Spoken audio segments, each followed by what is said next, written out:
Donc, dans cette capsule, on va travailler sur les 4 autres propriétés d'une fonction qui nous restait à avoir.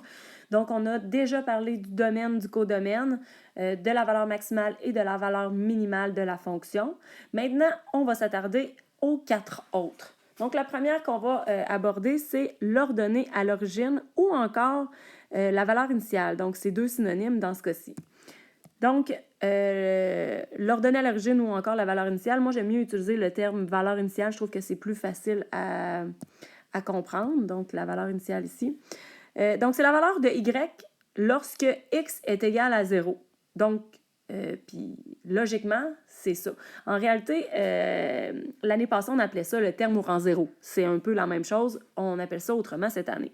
Donc, la valeur initiale dans ce cas-ci, c'est quand mon x vaut 0, donc mon x vaut 0 ici, c'est la valeur de mon y. Donc, dans ce cas-ci, mon y, ma valeur initiale, ce serait 3. Pour ce qui est de l'abscisse à l'origine, ben, c'est tout simplement le contraire. C'est la ou les valeurs de x lorsque y est égal à 0. Donc, quand on regarde le graphique que j'ai ici, donc à quel moment mon y est égal à 0, mon y est égal à 0 ici. Donc, ici, c'est la valeur de 0. Et donc, c'est quoi la ou les valeurs de x possibles à ce moment-ci? J'ai 2 valeurs. Donc, la première valeur est ici. Donc, mon x est égal à 0 et mon x est aussi égal dans ce cas-ci à 10. Donc, les zéros de ma fonction, donc l'abscisse à l'origine ou les zéros de la fonction, c'est la même chose. Ça va être 0 et 10. Souvent, quand on énumère des nombres en mathématiques, on peut les mettre en accolade. Donc, au niveau de l'écriture, ça se représenterait de cette façon-là. Sinon, je peux tout simplement aller écrire que mes zéros sont 0 et 10, tout simplement. Nous avons maintenant aussi la variation qui est important d'observer dans l'étude, quand on fait l'étude d'une fonction. Donc, la variation, c'est quoi? Ça se trouve à être les périodes de croissance, de décroissance ou de constance de la fonction. Donc, il faut être en mesure de décrire ces périodes-là et on va les décrire selon l'axe dx, donc l'intervalle en x, tout simplement. Donc, ici, je vais commencer en rouge. Donc, ici, je vais tracer le petit morceau de ma fonction qui est croissante. Donc, ma fonction est croissante à la partie en rouge. Donc, si je veux décrire à quel moment ma fonction est croissante, bien, elle est croissante, je regarde l'axe des x, elle est croissante sur cet intervalle-là, donc elle est croissante de 0 inclusivement à 5 inclusivement. Ensuite de ça, ma fonction, elle est constante. Elle est constante ici, parce que c'est une droite horizontale, donc il n'y a pas de variation. Donc, elle est constante sur l'intervalle de 5 à 11, donc 5 à 11 inclusivement, tout simplement. Et finalement, ma fonction, elle est décroissante sur le petit bout de segment que je trace en jaune. Donc, il y a une continuité, là, on pourrait la finir à l'infini.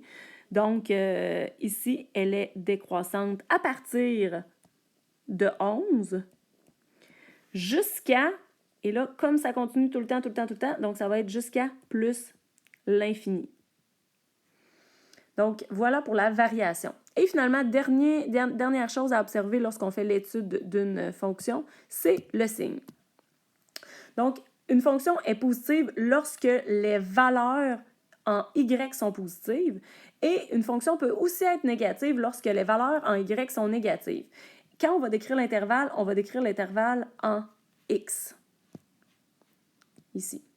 Donc, je trace en rouge les moments où ma courbe, ma fonction, elle est positive. Donc, elle est positive ici.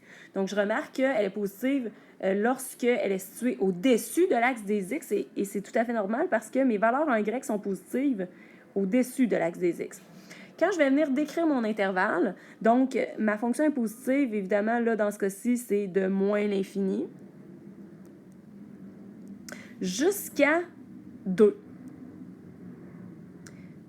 Elle est aussi positive à partir de 4 jusqu'à, même chose, plus l'infini.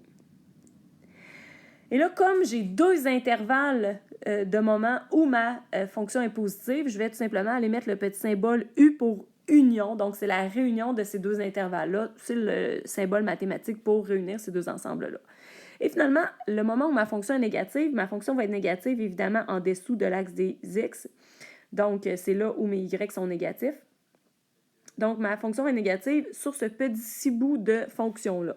Elle est donc négative de 2 à 4 inclusivement. Évidemment, quand je vais être en contexte, je vais avoir des unités de mesure à mettre pour chacune de mes réponses également. Donc, c'est tout pour l'explication des 4 derniers types de propriétés de fonctions. Dans une prochaine capsule, on va faire un exemple en contexte qui nous permet de travailler ces 4 types-là.